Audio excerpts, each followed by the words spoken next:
આમોદના મુખ્ય 4 રસ્તા પર પ્રાંત અધિકારીની ગાડીનો અકસ્માત થતાં ટ્રાફિક જામના દ્રશ્યો સર્જાયા હતા। આમોદના 4 રસ્તા ખાતે જંબુસરના પ્રાંત અધિકારી જંબુસરથી આમોદ આવી રહ્યા હતા તે દરમિયાન ટ્રક સાથે પ્રાંત અધિકારીની ગાડી અડી જતાં આમોદના 4 રસ્તા પર ટ્રાફિક જામની સ્થિતિ સર્જાઈ હતી। જ્યારે બનાવના પગલે આમોદ પોલીસ તુરંત ઘટના સ્થળે આવી પહોંચી હતી અને સર્જાયેલ અકસ્માતના પગલે થયેલ ટ્રાફિક જામને હળવો કર્યો હતો। જ્યારે અકસ્માતના પગલે આમોદના 4 રસ્તા ખાતે લોકોના ટોળેટોળા અકસ્માત જોવા ઉમટી પડ્યા હતા। Bureau report Mohammad Khatri, Amod.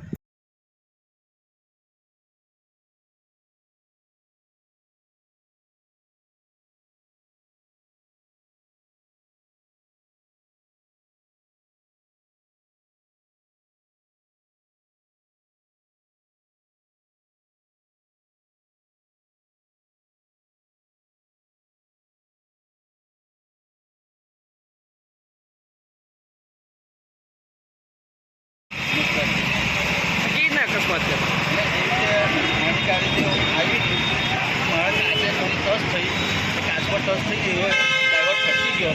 ચાલુ એમ કુંડીને આ બાજુ જોવા નીકળ્યો, હવે કે ગાડી ધીરે ધીરે ચાલતી હતી,